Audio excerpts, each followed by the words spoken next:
అవకాశం ఇచ్చినందుకు తమరికి ధన్యవాదాలు తెలియజేస్తూ తెలంగాణ సబ్బండ వర్గాల సంక్షేమమే ధ్యేయంగా అద్భుతమైనటువంటి బడ్జెట్ను రూపొందించిన గౌరవ ముఖ్యమంత్రి గారికి గౌరవ ఉప ముఖ్యమంత్రి గారికి ధన్యవాదాలు తెలియజేస్తున్నా అధ్యక్ష ఈ బడ్జెట్ తెలంగాణ ప్రజల ఆకాంక్షలకు అద్దం పడుతుంది అధ్యక్ష.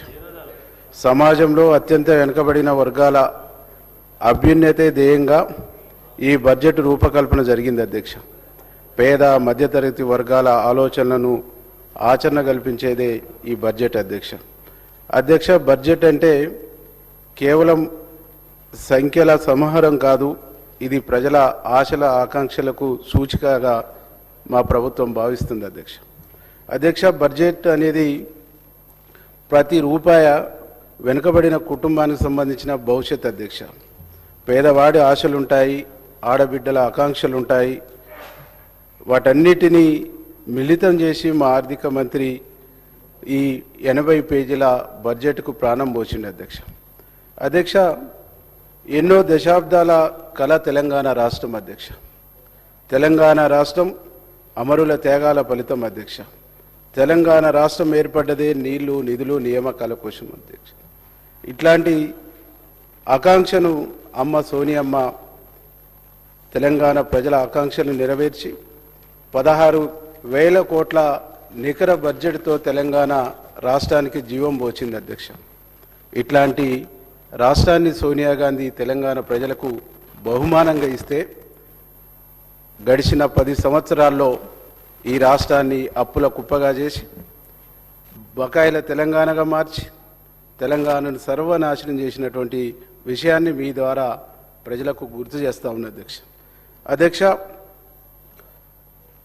నిన్న మనం చూసినాం అధ్యక్ష, ప్రధాన ప్రతిపక్షం మాట్లాడుతున్నప్పుడు ఈ బడ్జెట్ను అభినందిస్తారని చెప్పేసి అనుకున్నాం అధ్యక్ష.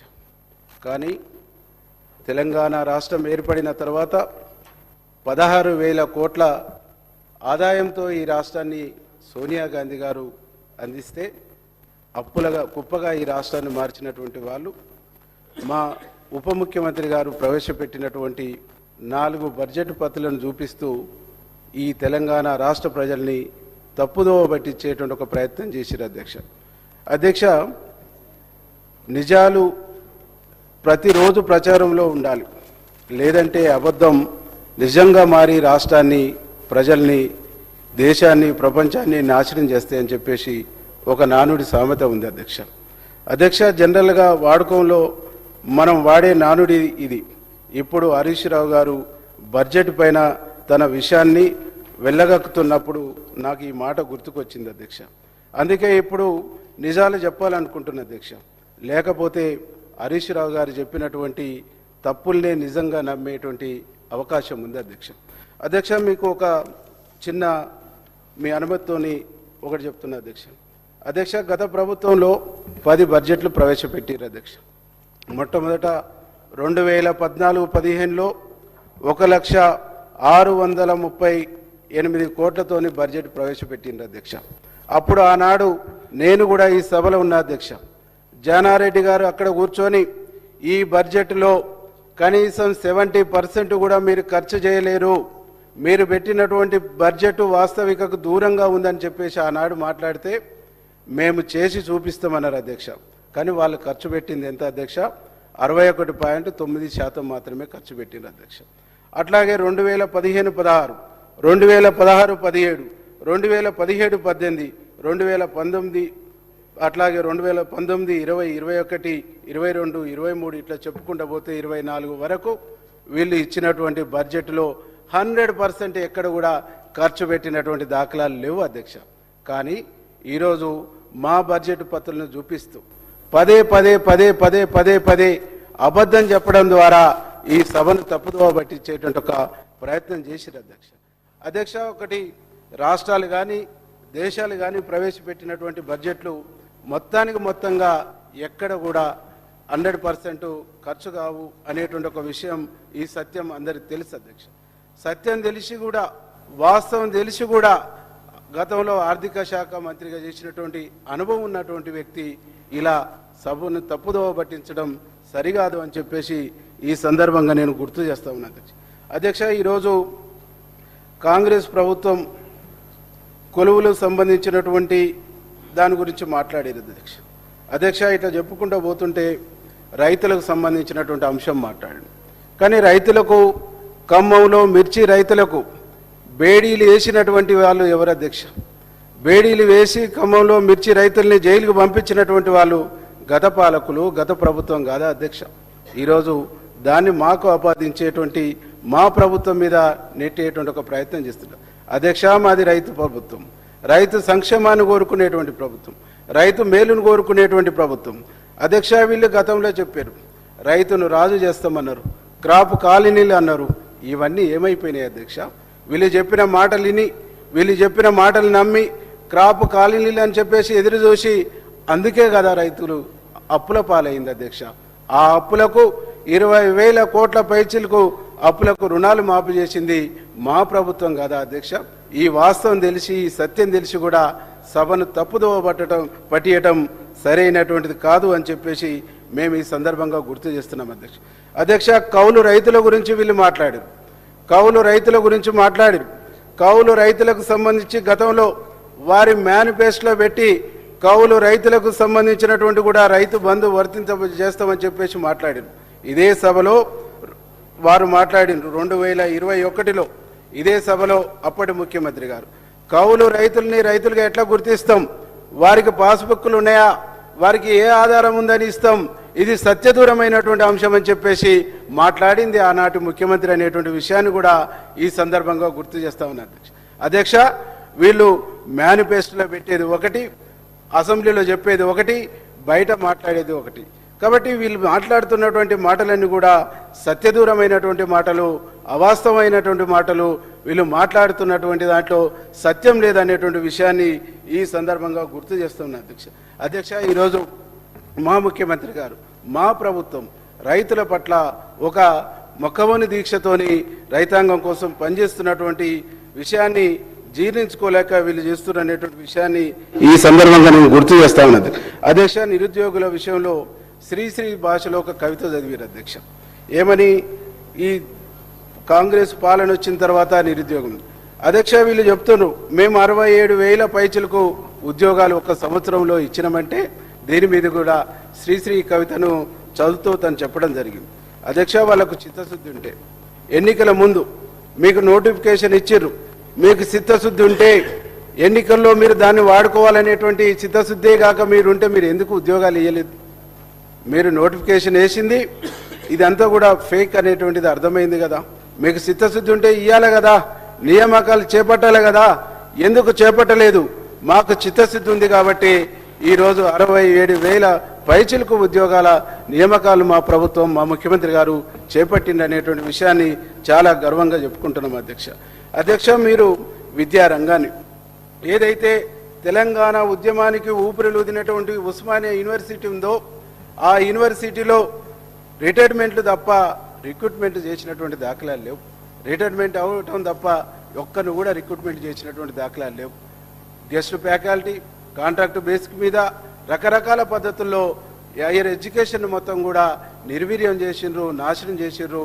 దాన్ని ఒక కుప్పలాగా మార్చినటువంటి ఒక పరిస్థితుల్లో ఇవాళ ఎడ్యుకేషన్ను గొప్పగా తీర్చిదిద్దడం కోసం మా ముఖ్యమంత్రి గారు ఉస్మానియా యూనివర్సిటీ కోసం, ఉస్మానియా యూనివర్సిటీని గొప్పగా తీర్చిదిద్దడం కోసం ఉస్మానియా యూనివర్సిటీ ఆర్ట్స్ కాలేజ్ మెట్ల మీద నిలబడి గర్వంగా 1,000 కోట్ల రూపాయలతో ఉస్మానియా యూనివర్సిటీని ఇలా గొప్పగా తీర్చిదిద్దేటువంటి ఒక ప్రయత్నం చేస్తూ ఉంటే దాన్ని కూడా ఇవాళ మీరు జీర్ణించుకోలేనటువంటి ఒక పరిస్థితి ఉన్నదనేటువంటి ఒక విషయాన్ని ఈ సందర్భంగా మేము గుర్తు చేస్తా ఉన్నాం అధ్యక్ష. అధ్యక్ష, నీళ్లు నిధులు నియామకాలు, నీళ్లు నిధులు చేస్తామన్నా 10 ఏళ్లలో మీరు చేయలేదు, 10 ఏళ్ళు మీరు పట్టించుకోలేదు, 10 ఏళ్ళు ఎడ్యుకేషన్ నాశనం చేసారు. కాబట్టి ఇలా బాగు చేసేటువంటి ఒక ప్రయత్నం చేస్తూ ఉన్నాం అనేటువంటి ఒక విషయాన్ని ఈ సందర్భంగా గుర్తు చేస్తూ ఉన్నా అధ్యక్ష. అధ్యక్ష, ఈరోజు ముఖ్యంగా ఇది ప్రజల కోసం ప్రవేశపెట్టినటువంటి సంక్షేమ బడ్జెట్ అధ్యక్ష. ఈ బడ్జెట్లో దాదాపు 1,00,000 కోట్ల పైచిలకు సంక్షేమం కోసమే మా ప్రభుత్వం కేటాయించింది అనేటువంటి దానికి మేము చాలా గర్వపడుతున్నాం అధ్యక్ష. అధ్యక్ష, ముఖ్యంగా ఈరోజు సంక్షేమ రంగానికి చూస్తే రైతు భరోసా కింద 18,000 కోట్లు ఇచ్చినటువంటి ప్రభుత్వం మా ప్రభుత్వం అని చెప్పేసి గర్వంగా చెప్తా ఉన్నాను అధ్యక్ష. చేయూత కోసం 14,861 కోట్లు ఇచ్చింది. ఇందిరమ్మ ఇండ్ల కోసం 5,500 కోట్లు ఇచ్చింది. గతంలో ఇందిరమ్మ ఇండ్లు గతంలో 10 సంవత్సరాల్లో పరిపాలించినటువంటి వాళ్ళు డబల్ బెడ్రూమ్ ఇండ్లు అన్నారు అధ్యక్ష. అల్లుడు వస్తే ఆడుండాలి, చుట్టం వస్తే బిడ్డ వస్తే ఆడుండాలి, గొర్రెలాడ బర్రెలాడ అని చెప్పేసి మాట్లాడి కానీ ఇండ్లు ఇచ్చినటువంటి దాఖలు ఎక్కడక్కడ కొన్ని చోట్ల ఇండ్లు కట్టిరు. ఆ ఇండ్లు కట్టి కూడా గాలి కొదిలేసిరు తప్ప కమిట్మెంట్ లేదు, చేయాలనే తపన లేదు. ఈరోజు మాకు ఆ కమిట్మెంట్ ఉంది కాబట్టి రాష్ట్రంలో దాదాపుగా 4,50,000 ఇండ్లు ఇందిరమ్మ ఇండ్లని ఈరోజు పేదవాళ్ళ కలను నెరవేరుస్తున్నటువంటి ప్రభుత్వం, నెరవేరుస్తున్నటువంటి ముఖ్యమంత్రి మా ముఖ్యమంత్రి అని చెప్పేసి గర్వంగా చెప్పుకుంటున్నాం అధ్యక్ష.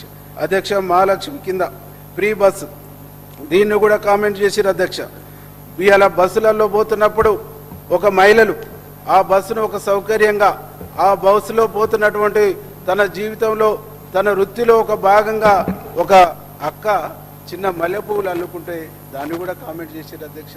ఆ బస్సులో పని చేసుకుంటుంటే కూడా వీళ్ళకు శ్రమజీవుల పట్ల మహిళల పట్ల ఉన్న గౌరవం అదే అని చెప్పేసి ఈ సందర్భంగా గుర్తు చేస్తా ఉన్నారు. అదే మహిళలు ఈరోజు ముఖ్యమంత్రి గారు ఇచ్చినటువంటి మహాలక్ష్మి స్కీమ్ కింద ఫ్రీ బస్సుల్లో తిరుగుతున్నటువంటి మహిళలందరూ కూడా ఇవాళ మా ముఖ్యమంత్రి గారిని ఒక పెద్దన్నగా భావిస్తున్నారు అధ్యక్ష. ఏ కష్టం వచ్చినా, ఏ బాధ వచ్చినా, ఏ పని ఉన్నా స్వేచ్ఛగా మేము ఎక్కడికైనా ఫ్రీగా ప్రయాణం చేయొచ్చు అనేటువంటి ఒక పద్ధతుల్లో ఇలా ప్రజలు భావిస్తున్నారు అనేటువంటి విషయాన్ని ఈ సందర్భంగా గుర్తు చేస్తా ఉన్నా అధ్యక్ష. దాంతోపాటుగా రైతు భరోసా కింద రైతులకు బోనస్ 3,500 కోట్లు ఈ బడ్జెట్లో పెట్టడం జరిగింది అధ్యక్ష. అయితే గతంలో రైతులు సంబంధించినటువంటి వరి వేసుకుంటే ఉరి అన్నారు, వరి పంట పండించ వ్యవసాయం వరి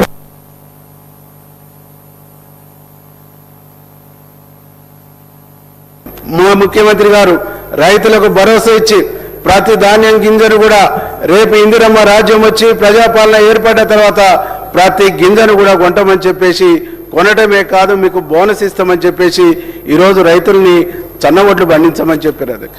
ఈ సన్నధాన్యాన్ని కూడా పండించినటువంటి దానికి ఒక్కొక్కరికి కింటాకు 500 రూపాయల బోనస్ ఇచ్చేటువంటి కార్యక్రమం, ఆ బోనస్ కోసం 3,500 కోట్ల రూపాయలని ఈ బడ్జెట్లో పెట్టినమని గర్వంగా చెప్తున్నాం అధ్యక్ష. దీంతో పాటు గృహజ్యోతి దాదాపు ఈరోజు గృహజ్యోతి కింద 2,080 కోట్ల రూపాయలని ఈ బడ్జెట్లో పెట్టడం జరిగింది అధ్యక్ష. ఆరోగ్యశ్రీ కోసం 1,144 కోట్లు, వంట గ్యాస్ స్కీమ్ కోసం 723 కోట్లు, కౌలు రైతులకు 600 కోట్లు, వ్యవసాయ విద్యుత్ కోసం 14,000 కోట్లు, సన్నబియ్యం సబ్సిడీ కోసం 3,000 కోట్లు, కళ్యాణ లక్ష్మి కింద 3,683 కోట్లు, డైట్ స్కాలర్షిప్ కోసం 2,170 కోట్లు అధ్యక్ష. దీంట్లో ఈరోజు మధ్యాహ్నం భోజనం సంబంధించినటువంటి దానికోసం కూడా ఈరోజు దీంట్లో నిధులు కేటాయించడం జరిగింది అధ్యక్ష. మొత్తంగా సంక్షేమ రంగానికి ఇంత పెద్దపీట ఇచ్చినటువంటి ఈ ప్రభుత్వానికి, మంచి సంక్షేమాన్ని ఇస్తున్నటువంటి ఈ ప్రభుత్వాన్ని ప్రతిపక్షం వాళ్ళు అభినందిస్తారనుకున్నాం అధ్యక్ష.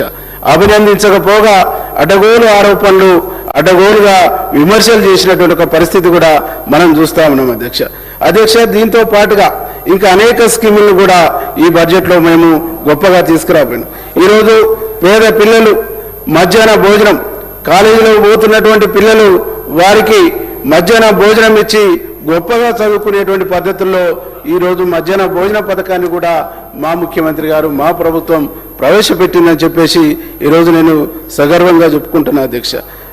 ఈరోజు కాంగ్రెస్ ప్రభుత్వం అంటేనే సంక్షేమం, సంక్షేమం అంటేనే కాంగ్రెస్ ప్రభుత్వం, కాంగ్రెస్ ప్రభుత్వం అంటేనే అట్టడుగు వర్గాల అభ్యున్నతి ధ్యేయంగా పనిచేసేటువంటి ప్రభుత్వం, కాంగ్రెస్ ప్రభుత్వం అంటేనే పేదవాడి కళల్ని నెరవేర్చేటువంటి ప్రభుత్వం, కాంగ్రెస్ ప్రభుత్వం అంటేనే ఇలా పేదవాడి అభ్యున్నతి కోసం పనిచేసేటువంటి ప్రభుత్వం.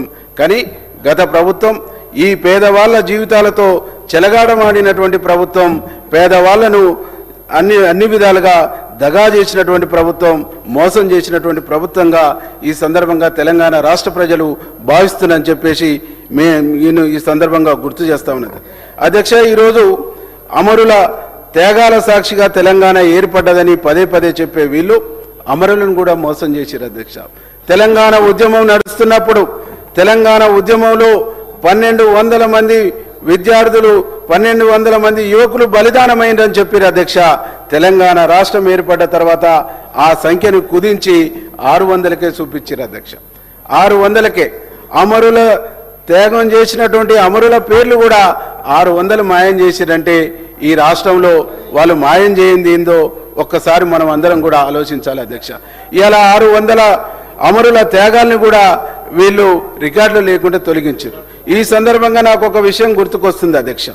ఎందుకంటే తెలంగాణ భారతదేశానికి స్వతంత్రం వచ్చినప్పుడు ఆనాడు తొలి ప్రధాని అయినటువంటి జవహర్లాల్ నెహ్రూ గారు ఈ దేశంలో స్వతంత్రం కోసం జరిగినటువంటి ఆ పోరాటాల్ని ఆ చరిత్రని రాయటానికి సంబంధించినటువంటి ఒక ప్రయత్నం కూడా చేయమని చెప్పేసి చరిత్రను ఏ రాష్ట్రంలో ఏ ప్రాంతంలో ఏ ఉద్యమాలు జరిగినాయో చరిత్రను లిఖించమని చెప్పేసి ఆనాడు నెహ్రూ గారు నిర్ణయం తీసుకున్నారు అధ్యక్ష. తెలంగాణ రాష్ట్రం వచ్చిన తర్వాత తెలంగాణ రాష్ట్ర ఉద్యమ చరిత్రని లిఖించడానికి రాయటానికి ఆనాటి ముఖ్యమంత్రి సాహసించలేదు. ఎందుకంటే ఆనాటి ఉద్యమంలో ఆయన పాత్ర ఎంత మేరకు ఏ మేరకు అనేటువంటిది చరిత్రలో రికార్డ్ అవుతుంది. కాబట్టి ఆ చరిత్రను దాయడం కోసమే ఆ చరిత్రను మాయం చేయడం కోసమే అది రాపియలేదనేటువంటి ఒక విషయాన్ని ఈ సందర్భంగా నేను గుర్తు చేస్తా ఉన్నా అధ్యక్ష.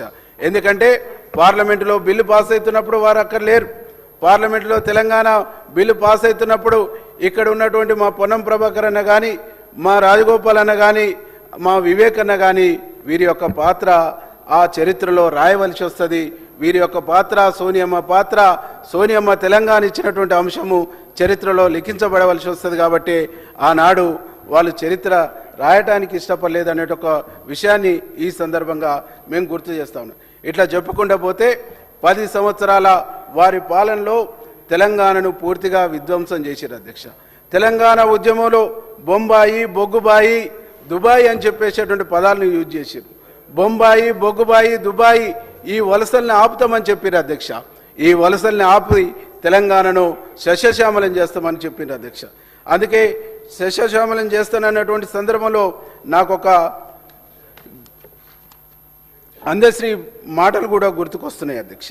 అందశ్రీ గారు చాలా స్పష్టంగా ఇవాళ జయ జయ తెలంగాణ అనేటువంటి దాంట్లో చాలా స్పష్టంగా అందశ్రీ గారు చెప్తాడు అధ్యక్ష.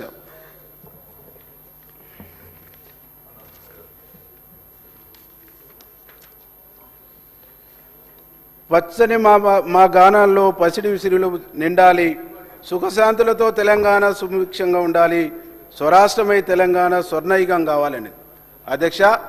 అందశ్రీ గారు కోరుకుంది స్వరాష్ట్రమై తెలంగాణ స్వర్ణయుగం కావాలన్నారు. కానీ అక్కడ ఎవరు స్వర్ణయుగం అయింది అధ్యక్ష? తెలంగాణ అయిందా? కొంతమంది వ్యక్తులు స్వర్ణయుగం అయినరా? స్వర్ణయుగాన్ని అనుభవిస్తున్నా తెలంగాణ రాష్ట్ర ప్రజలు మొత్తం కూడా గమనిస్తున్నారు అనేటువంటి ఒక విషయాన్ని ఈ సందర్భంగా తెలియజేస్తా ఉన్నా అధ్యక్ష. మా ముఖ్యమంత్రి గారు ఈ గేయాన్ని స్ఫూర్తిగా తీసుకొని ఈ గేయాన్ని అందశ్రీ మాటల్ని స్ఫూర్తిగా తీసుకొని తెలంగాణను ఈ గేయములో ఉన్నటువంటి పద్ధతుల్లో తెలంగాణను సస్యశ్యామలం చేసి స్వర్ణయుగంగా తెలంగాణను మార్చడం కోసము అనేక ప్రణాళికలు అనేక విజన్తో ఈరోజు ముందుకు పోతా ఉండే అధ్యక్ష. డాక్టర్ ఏపీజే అబ్దుల్ కలాం గారు చెప్పినట్టుగా కలలు కనాలి, కలల్ని సాకారం చేసుకునే దిశగా ఈ రాష్ట్రాన్ని ముందుకు తీసుకుపోయి ఈ రాష్ట్రాన్ని అభివృద్ధి పదంలో నడిపేయడానికి మా ముఖ్యమంత్రి గారు ఆర్నిశలు కృషి చేస్తుండనేటువంటి విషయాన్ని ఈ సందర్భంగా గుర్తు చేస్తా ఉన్నా అధ్యక్ష. ముఖ్యంగా ఈరోజు ఒక విజన్తో తెలంగాణ రాష్ట్రాన్ని 2047 నాటికి $3 ట్రిలియన్ ఎకనామీగా తెలంగాణను తీర్చిదిద్దడానికి తెలంగాణను మార్చడానికి ఈరోజు మా ముఖ్యమంత్రి గారు ఒక విజన్తో ముందుకు పోతుండనేటువంటి విషయాన్ని ఈ సందర్భంగా గుర్తు చేస్తూ ఉన్నాడు. అప్పుడు 2047 నాటికి $3 ట్రిలియన్ ఎకానమీ రాష్ట్రం మారినప్పుడు నిజంగా ముఖ్యమంత్రి గారు అందశ్రీ మాట్లాడినటువంటి మాటల్ని నిజం చేసి సాకారం చేసేటువంటి ముఖ్యమంత్రిగా చరిత్రలో నిలుస్తాడనేటువంటి ఒక విషయాన్ని ఈ సందర్భంగా మీకు గుర్తు చేస్తా ఉన్నా అధ్యక్ష. ఇంకా వారు తీసుకొచ్చినటువంటి అనేక స్కీములు ఏ స్కీమ్ తీసుకొచ్చినా స్కామే అధ్యక్ష. ఈరోజు మిషన్ భగీరథ పేరుతోని దాదాపు 60-80 వేల కోట్లతోని ఇంటింటికి నల్లాలన్నారు అధ్యక్ష. ప్రతి ఇంటికి నల్లా బిగిస్తామన్నారు.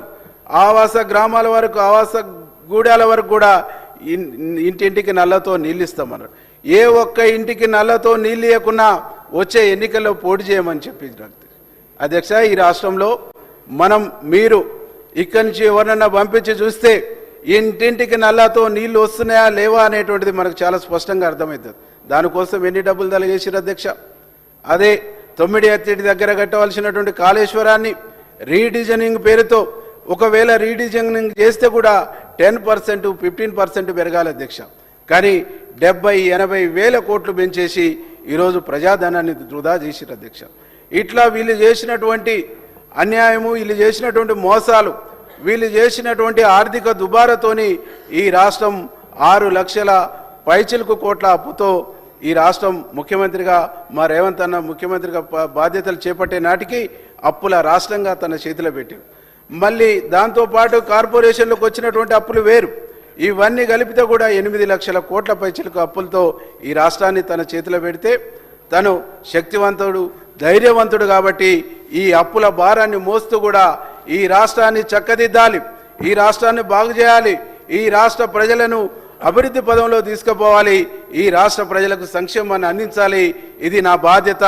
ఈ బాధ్యతతోనే ప్రజలు నాకు ఈ ముఖ్యమంత్రి పీఠాన్ని ఇచ్చిందనేటువంటి ఒక బాధ్యతంగా ముఖ్యమంత్రి గారు ముందుకు పోతుంటే అక్కడ ఉన్నటువంటి ప్రతిపక్షాలు అభినందించవలసింది పోయి అనేక రకాల నిర్మాణాత్మకమైనటువంటి సూచనలు చేయవలసింది పోయి ఈరోజు అడ్డగోలుగా మాట్లాడుతున్నటువంటి ఒక తీరును తెలంగాణ సమాజం ఇవాళ గమనిస్తుందనేటువంటి ఒక విషయాన్ని ఈ సందర్భంగా మీకు గుర్తు చేస్తా ఉన్నా అధ్యక్ష. వీళ్ళు గౌరవ ముఖ్యమంత్రి గారు ముఖ్యమంత్రిగా బాధ్యతలు చేపట్టిన నాటి నుంచి నిత్యం విసంజిమ్మటమే, నిత్య విష ప్రచారమే, ఏ దాని మీద కూడా సత్యం కానీ అసత్యాలు మాట్లాడేటువంటి ఒక కార్యక్రమానికి వీళ్ళు శ్రీకారం చుట్టిరు అధ్యక్ష. ఈరోజు పాలమూరు వలసలు వాపసు వస్తాయని చెప్పారు. పాలమూరు ప్రాజెక్టుని కూర్చొని పూర్తి చేస్తామని చెప్పారు అధ్యక్ష. ఏం చేసిరు అధ్యక్ష? పాలమూరులో వలసలు వాపసు అయినాయా? పాలమూరులో వలసలు తగ్గినాయా?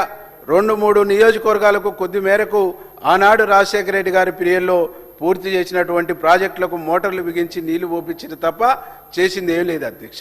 నిన్ననే మా విప్పు గారు ఎన్ఎంసీ నన్న మేము మాట్లాడుతుంటే చెప్పింది 7 సంవత్సరాలు కరువు ఉన్నప్పుడు పాలమూరులో గునుగు పువ్వుల్ని కూడా కూరగా వండుకొని తిన్నటువంటి ఒక దయనీయమైనటువంటి పరిస్థితి పాలమూరు పరిస్థితి అధ్యక్ష.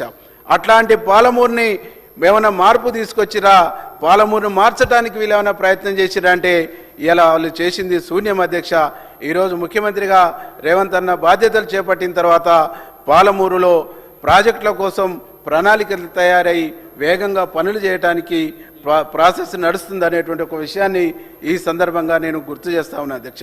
దాంతోపాటుగా మా డిండి ప్రాజెక్టును దక్షిణ తెలంగాణను మొత్తం కూడా ఎడారిగా మార్చారు. దక్షిణ తెలంగాణ ప్రాజెక్టులను పట్టించుకోలేదు. దక్షిణ తెలంగాణ రైతుల నోట్లలో మన్ను కొట్టిరు. దక్షిణ తెలంగాణకు బీఆర్ఎస్ ఒక శాపంగా మారిందనే ఒక విషయాన్ని ఈ సందర్భంగా నేను గుర్తు చేస్తా ఉన్నా అధ్యక్ష. ఈరోజు మా ప్రభుత్వం వచ్చిన తర్వాత డిండి పనులు వేగంగా అవుతూ ఉన్నాయి. అట్లాగే మా బ్రాహ్మణ వెల్లాంల లాంటి ప్రాజెక్టు కొన్ని గ్రామాలకు మేము నీళ్ళు ఇచ్చుకోగలిగినాం. అట్లాగే పిల్లాయిపల్లి, ధర్మారెడ్డి కాలువల పనులు కూడా వేగంగా చేసుకోగలుగుతా ఉన్నాం. కాబట్టి ఇది సంక్షేమ ప్రభుత్వం, ఇది రైతు ప్రభుత్వం, ఇది అన్ని విధాలుగా సంక్షేమాన్ని, రైతాంగాన్ని, విద్యారంగాన్ని, వైద్య రంగాన్ని అన్ని విధాలుగా ఈ ప్రభుత్వం అత్యధిక ప్రాధాన్యత ఇస్తూ ఈ ప్రభుత్వం ముందుకు పోతుందనేటువంటి విషయాన్ని సగర్వంగా చెప్తా ఉన్నా అధ్యక్ష. ఈ సందర్భంగా ఆ పక్కన ఉన్నటువంటి ప్రతిపక్షాలకు నేను ఒకటే చెప్పదలుచుకున్నా అధ్యక్ష. వారు ఇకనైనా రియలైజేషన్ కావాలి, ఇకనైనా వాళ్ళు రియాలిటీగా మాట్లాడితే ప్రజలు కొద్దిలో గొప్పనన్నా వాళ్ళ గురించి ఆలోచన చేస్తారనేటువంటి ఒక విషయాన్ని ఈ సందర్భంగా గుర్తు చేస్తా ఉన్నది అధ్యక్ష. మన మా సీతక్క గారు మాట్లాడుతున్నటువంటి సందర్భంలో క్వశ్చన్ అవర్లో అక్కడ నుంచి కేటీఆర్ గారు ఒక మాట అన్నారు. ఇక్కడ మహిళలకు సంబంధించి 57,000 కోట్ల వడ్డీ లేని రుణాలు ఇస్తే నేను రాజీనామా చేస్తానని చెప్పింది అధ్యక్ష. 57,000 కోట్ల వడ్డీ లేని రుణాల్ని ఇచ్చినామని చెప్పిన తర్వాత మళ్ళీ ఆ మాట నుంచి తప్పుకుండా అధ్యక్ష. కాబట్టి వీళ్ళకు మాట్లాడటం తప్ప మాట మీద నిలబడేటువంటి తత్వం లేనటువంటి పార్టీ బీఆర్ఎస్ పార్టీ. మాట్లాడటం తప్ప మాట తప్పేటువంటి పార్టీ అంటే ఈరోజు బీఆర్ఎస్ పార్టీ అనేటువంటి ఒక విషయాన్ని ఈ సందర్భంగా గుర్తు చేస్తూ ఉన్నా అధ్యక్ష. వీళ్ళ విధానాలు ఎట్లున్నాయంటే దొంగే దొంగ దొంగ అన్నట్లుగా ఉన్నాయి అధ్యక్ష. నియామకాల విషయంలో కానీ వీళ్ళ వాదన ప్రతి విషయంలో కూడా అట్లనే ఉంది అధ్యక్ష.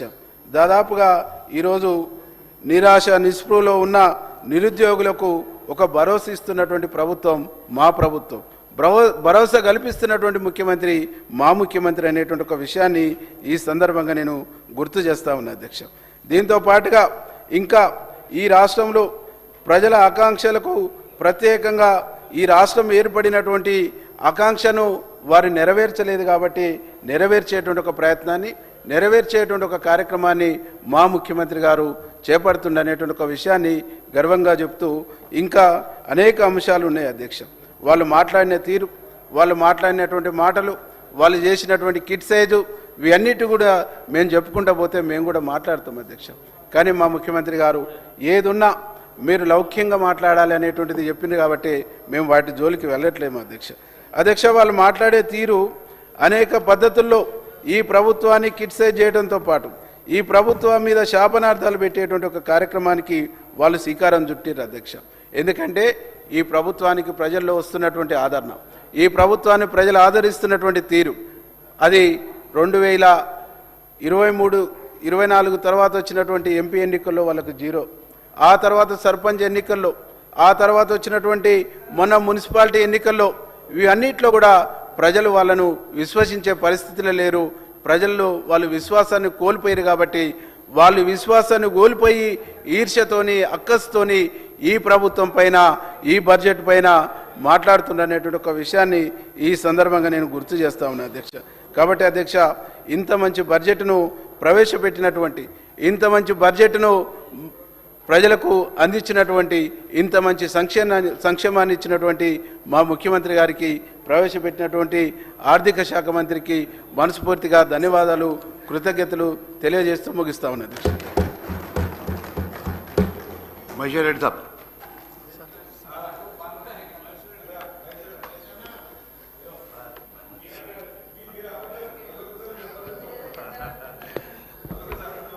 థ్యాంక్ యూ అధ్యక్ష. ఈరోజు బడ్జెట్ స్పీచ్ మీద నాకు అవకాశం ఇచ్చినటువంటి స్పీకర్ గారికి ధన్యవాదాలు తెలియజేసుకుంటూ, ఈ బడ్జెట్ చూశాక నాకు పాట గుర్తొస్తుంది అధ్యక్ష. ఆశాపాశం అనే పాటలో నువ్వు పెట్టుకున్న నమ్మకాలన్నీ పక్కదారి పడిపోతుంటే కంచికి నీ కథే దూరం అన్నట్టు తెలంగాణ రాష్ట్ర ప్రజల పరిస్థితి అధ్యక్ష. బడ్జెట్